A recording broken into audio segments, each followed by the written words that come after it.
At the heart of the speech lies a powerful narrative about the divergent paths two individuals took to arrive on the national stage, one of perseverance, service, and grounded integrity. The story begins with a young woman working at McDonald's, balancing the demands of college life while attending an HBCU, institutions that have historically nurtured Black excellence, despite the persistent barriers of systemic inequity.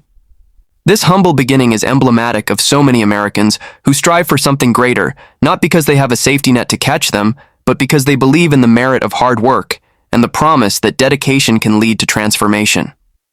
She didn't ascend to the top through shortcuts or inherited privilege.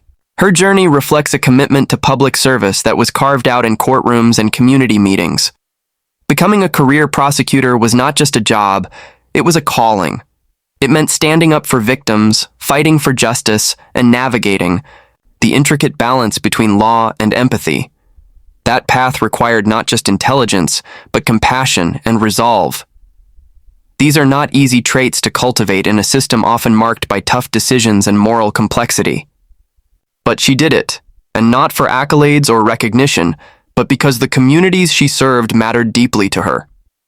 Her story resonates because it's familiar to those who've had to make a dollar stretch, who've been told they don't belong, who've fought to be seen. She did not have the luxury of doors swinging open at her arrival. She had to knock, loudly, and sometimes wait, and sometimes be told no. Still, she kept showing up. She showed up for the constituents who needed their voices amplified. She showed up in spaces where she wasn't expected to succeed and turned those spaces into platforms for change.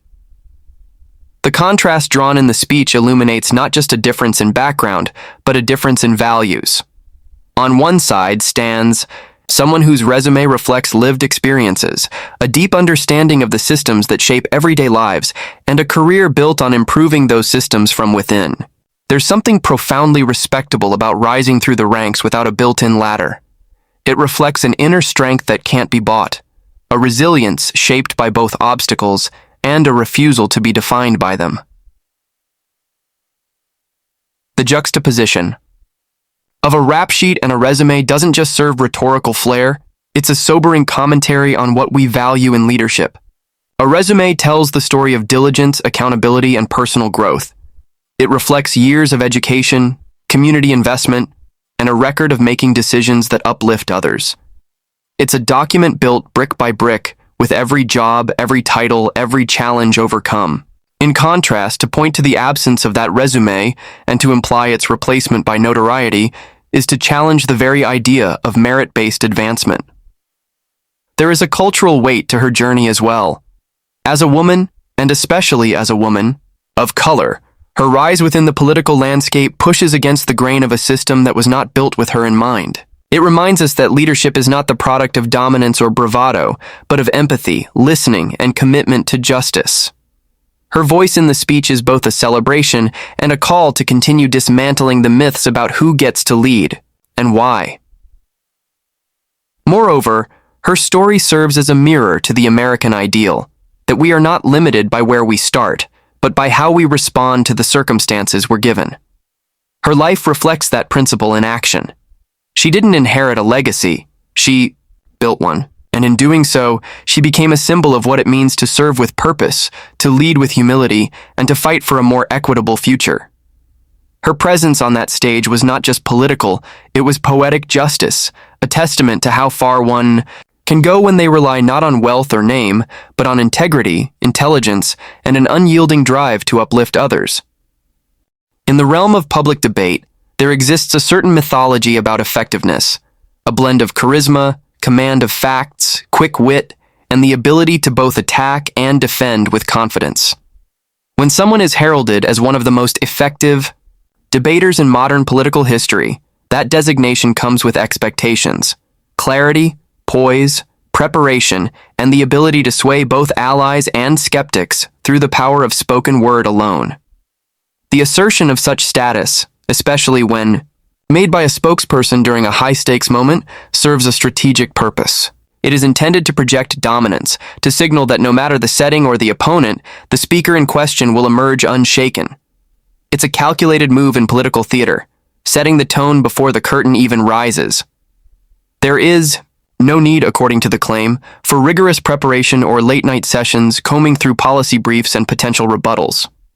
The speaker, it is said, arrives ready by nature or experience alone, prepared to dismantle opposing views, without breaking a sweat. This claim implies a level of mastery that borders on mythic. It suggests that traditional debate preparation, mock sessions, strategy meetings, issue deep dives are unnecessary burdens for someone so naturally gifted in verbal sparring. Instead, the confidence appears to rest in a history of public appearances, past engagements, and the idea that repetition alone has honed the skills needed to command a national stage. But what makes a debater truly effective? It's not just about volume or flair. It's about precision, the ability to connect complex ideas to everyday experiences, and to do so in a way that makes listeners feel informed, not talked down to. It's about being able to anticipate the opponent's argument before it's spoken and offering a response that not only deflects but redirects the momentum. Effective debating requires a depth of understanding, of policy, of history, of people's real lives, and a sharpness of mind that can pivot gracefully under pressure. There is also an emotional element at play. A great debater must read the I room. They must sense when the audience is with them, when it's slipping away, and how to regain trust without pandering. They must be able to humanize policy, to make numbers and laws feel personal, relevant, urgent. They must weave personal stories with national stakes in a way that moves people, not just intellectually, but viscerally. When someone's spokesperson declares them to be unrivaled in this domain, the expectation is that they will bring all of these qualities and more. But such a proclamation walks a fine line. On one side is confidence, a necessary ingredient in any competitive endeavor. On the other side is hubris, the risk of underestimating the challenge ahead or overestimating one's own abilities. Dismissing the value of structured preparation can be a gamble, especially when the format demands focus, facts, and finesse. Additionally, effective debating is not only about attack, it's about endurance. It's easy to deliver a soundbite, much harder to sustain a message over the course of an entire event, especially when faced with sharp counterpoints and skilled opponents. The best debaters use the full length of the stage, the full measure of the time allotted, and leave the audience not just impressed, but persuaded. In the political world, such declarations about debating prowess are often made to shape perception before performance. They build a narrative that can serve as a shield if things go awry, either because the expectations were set so high that even a modest showing feels like a win, or because any stumble can be blamed on circumstances, not preparation. But the real measure comes not in headlines or praise from supporters, but in how the undecided and the skeptical respond. In claiming superiority without needing preparation, there is also a statement being made about the nature of knowledge and experience. It de-emphasizes the value of learning and planning in favor of instinct. That may appeal to some audiences, but it risks alienating those who see leadership as a craft to be studied and sharpened. It downplays the discipline required to understand complex issues and to speak about them with both authority and humility. The art of debate is at its core about respect. Respect for the audience, the issues, and the opponent. It's about showing up not only to win, but to engage, to inform, and to elevate the conversation. That's what the truly great ones do, regardless of what type. Predicting the outcome of a debate often involves more than just analyzing platforms or policy. It requires anticipating how each speaker will present themselves, how they'll handle pressure, respond to challenges, and project leadership under the lights of national scrutiny. In a recent speech, a bold and striking prediction was made that one of the participants, though claiming readiness and strength, would ultimately reveal themselves to be a bumbling fool. This forecast wasn't offered lightly. It came from a place of deep observation, political awareness, and a keen understanding of the contrast between image and substance. It pointed to a history of performances marked not by clarity and coherence, but by disjointed statements, evasion, and an inability to stay on message. Rather than rising to the moment with substance, the speaker was expected to flounder, resorting to deflections, complaints, and rambling monologues that missed the heart of the issue. The term bumbling fool isn't just colorful language. It communicates a broader concern about capacity and credibility. It implies an absence of control, a lack of polish, and a disconnect between words and meaning. In the context of a high-stakes national debate, such behavior can quickly undercut any claim to leadership. This isn't about minor gaffes or nerves. It's about a fundamental failure to deliver coherent, thoughtful responses that the public deserves when evaluating who should lead. The speaker issuing this prediction understood that debates are not just about theatrics. They are auditions for trust. When someone steps behind that podium, they are expected to inform, clarify, and unify. But the vision here was one of distraction and deflection, not engagement. Rather than offering solutions or reasoned argument, the expected outcome was chaos. Scattered responses, emotional outbursts, and a reliance on spectacle over substance. That's the danger of mistaking confidence for competence. Projecting bravado and toughness might play well in certain circles, but under the focused lens of a debate, such strategies tend to unravel when not supported by real understanding.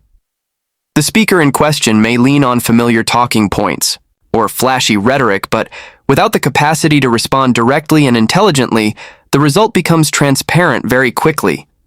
The phrase whining child was also invoked, another sharp piece of imagery intended to capture a pattern of behavior characterized by evasion and petulance. This isn't simply about tone or style. It reflects a deeper critique of maturity and composure.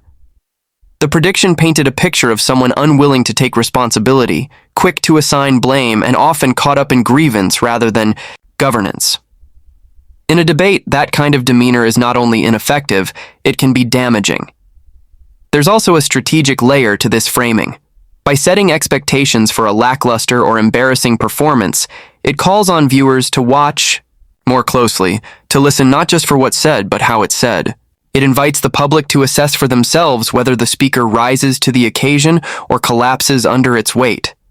It's a challenge, but also a warning. Charisma alone is not leadership. Volume is not vision. And repetition is not knowledge. When someone is predicted to flail on stage, it's not merely a personal jab. It's a broader indictment of how unpreparedness and entitlement can intersect. It's a reminder that in the arena of serious political discourse, the absence of preparation and discipline becomes painfully clear.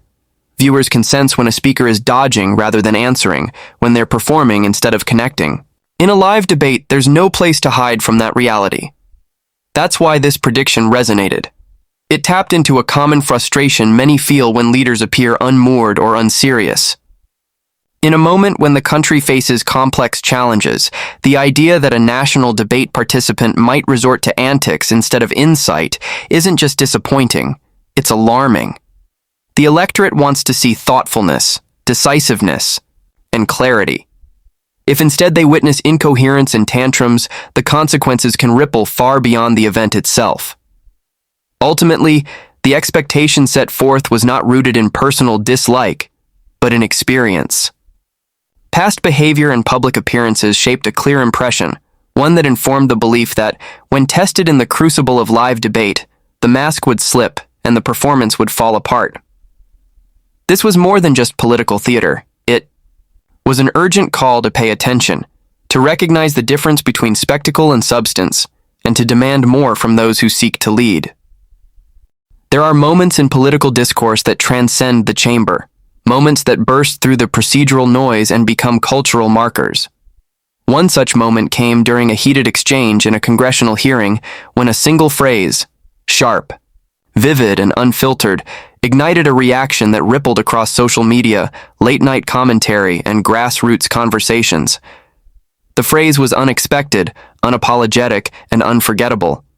It didn't require explanation. It resonated instantly. What made the moment so striking wasn't just the colorful language. It was the context, the speaker, and the delivery. It was the fact that it came from a woman known for her intellect, legal mind, and fierce advocacy, but who, in that moment, chose to speak not just from a place of authority, but from a place of righteous indignation. It was a moment of clarity wrapped in cutting satire. The phrase in question, deployed as a clapback to a personal insult, served as both a defense and an offense. It redirected attention, seized control of the narrative, and put a mirror up to the kind of behavior that often goes unchecked in high-powered political spaces. This wasn't just about scoring points or getting laughs. It was about asserting presence in a space where women, particularly women of color, have long been interrupted, dismissed, or mocked. The remark was a reclaiming of space and agency. It was a response to condescension that said, in no uncertain terms, that the days of unchecked disrespect are over. The speaker didn't merely respond. She shifted the balance of the entire exchange with wit and precision. That moment became viral not because it was outrageous, but because it was true. It struck a nerve, both among those who had experienced similar slights and among those who had grown accustomed to seeing them go unanswered. It was more than a comeback. It was a cultural correction. For so long, decorum in political spaces has been weaponized to silence or shame those who speak passionately, those who refuse to mask frustration in order to remain palatable. But this moment challenged that idea. It said that intelligence and candor are not mutually exclusive, and that sometimes a powerful message needs to come wrapped in bold, plain speech. The reaction that followed was immediate. Memes were created. Clips were shared millions of times. T-shirts and campaign materials were printed. But the most important reaction was not the laughter or the applause. It was the sense of recognition. People saw themselves in that moment. They saw the exhaustion of having to constantly take the high road while others weaponized insults without consequence. They saw someone standing up, refusing to be minimized, and doing so with language that didn't just match the moment, it defined it. This particular moment also drew a line in the sand between performative outrage and authentic conviction.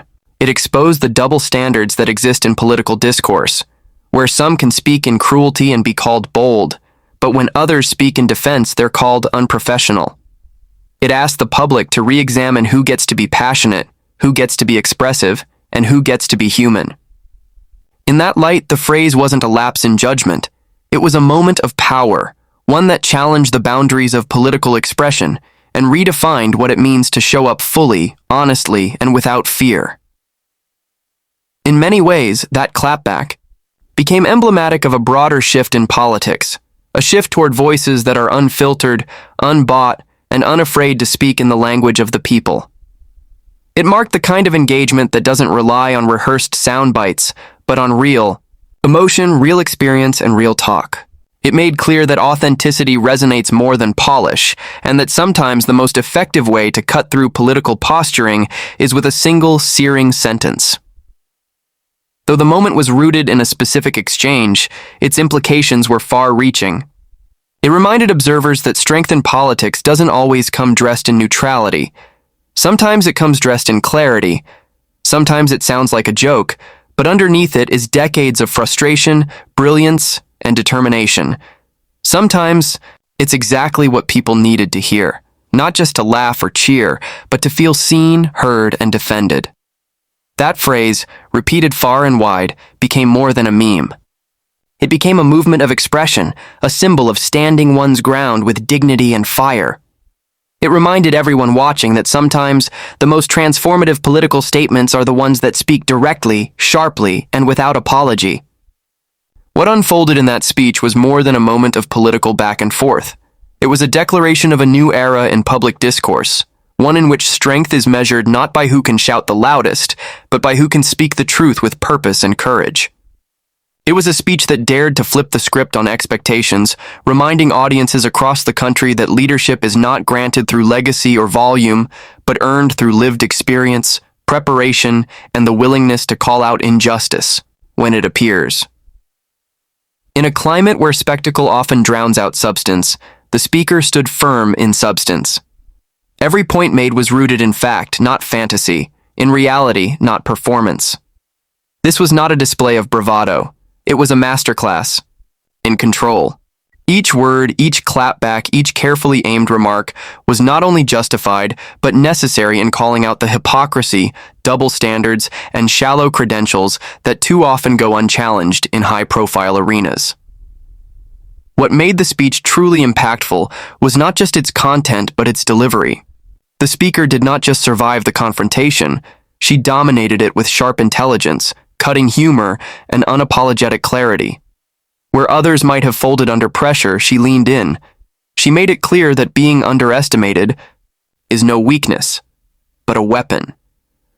And when that underestimation comes from those expecting her to stay silent or composed in the face of disrespect, she responds with a brilliance that turns the attack back on the attacker.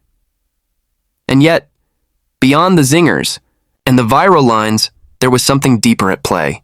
This speech was a reflection of the shifting political landscape, one in which marginalized voices are no longer asking for space, but taking it. It was a reminder that leadership today looks different than it did decades ago. It sounds different. It challenges the old rules, it breaks conventions in the name of justice, and it does so with both fire and focus. The nation doesn't just need representatives who can quote statistics or deliver polished lines.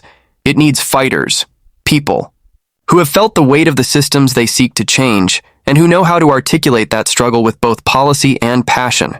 The speaker showed she is not only willing to go toe-to-toe with critics, but more than capable of dismantling bad faith arguments and exposing weak foundations with precision and poise. In the end, the speech wasn't just a moment of political theater. It was a call to attention. It asked the audience to reconsider what strength in leadership really means. It reminded those watching that authenticity, preparation, and fearlessness are not liabilities. They are the new standard. And it left no doubt that while some may come to perform, others come to lead. Only one of those approaches will stand